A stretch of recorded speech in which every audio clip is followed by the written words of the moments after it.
Hi, I'm meteorologist Tony Petracca with an update on Hurricane Lee. Here's the wider view, and you're right, you do see two hurricanes in the Atlantic. Margot, which is way out on the other side of the Atlantic, not a concern. This is Lee.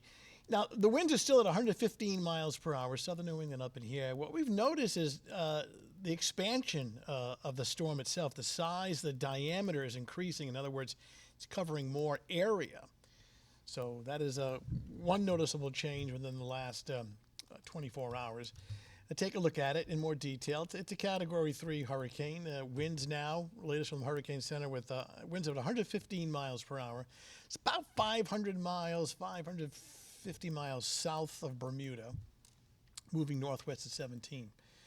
So the forecast track, taking it eventually curling north. Now this is the position on Friday afternoon at about 3 o'clock in the afternoon, and southern New England right up in here, and then making a pass east of Cape Cod. This would be Saturday morning as a Category 1 hurricane, and then tracking north through the Canadian Maritimes. Now, a lot of information on this particular forecast graphic. Notice the red line represents where the Hurricane Center feels as though the center of the storm will be. So at this point, it doesn't seem likely that a direct landfall of the center of the storm on New England. It more than likely will stay offshore, but what we're going to look for over the next couple of days to see whether or not it wobbles left or right, and then that in turn will dictate whether or not we get grays with some rain and some wind, perhaps not to hurricane force, but getting grays with a bit of rain and wind. So take a look at, here's another product that's interesting. Sometimes we call this the spaghetti plot. And quite simply, all these lines represent various forecast models that are used. So each line is a forecast track. And you can clearly see how this is all clustered way out offshore. So here's Cape Cod.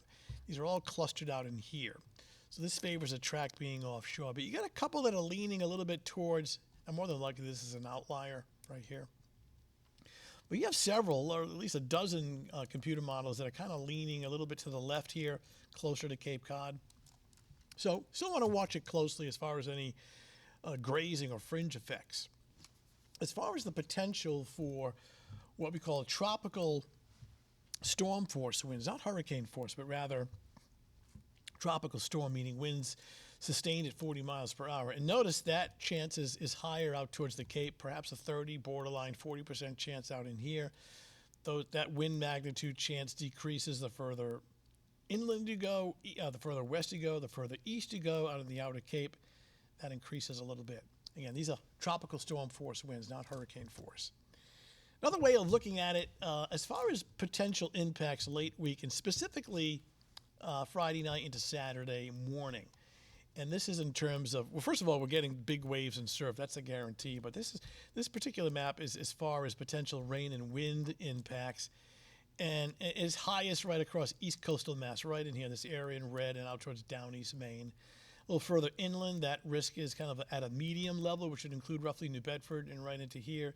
And then further to the west, that rain, wind potential is lower. Now, you shift the storm track a little further to the left, and then these color gradients are going to have to shift as well. So again, I want to keep an eye on it over the next couple of days, but this is kind of an early call as to who has the better chance of getting grays with some rain and some wind. High surf is likely. In fact, almost guaranteed here as the storm passes offshore. These waves may be actually larger than when we had Hurricane Franklin pass offshore, especially late week into the weekend, especially centered on Friday and Saturday. Big swells, huge breaking surf, dangerous rip currents along our shoreline later in the week and towards the weekend. So wrapping it up, still have several days to be looking at this, but the trend continues to show the storm passing offshore. But how far offshore will dictate the amount of rain and wind that may graze the area in that Friday night, Saturday time frame. So really, still want to keep a close eye on it over the next couple of days. It's only Tuesday, and these potential impacts are not until Friday night and into Saturday.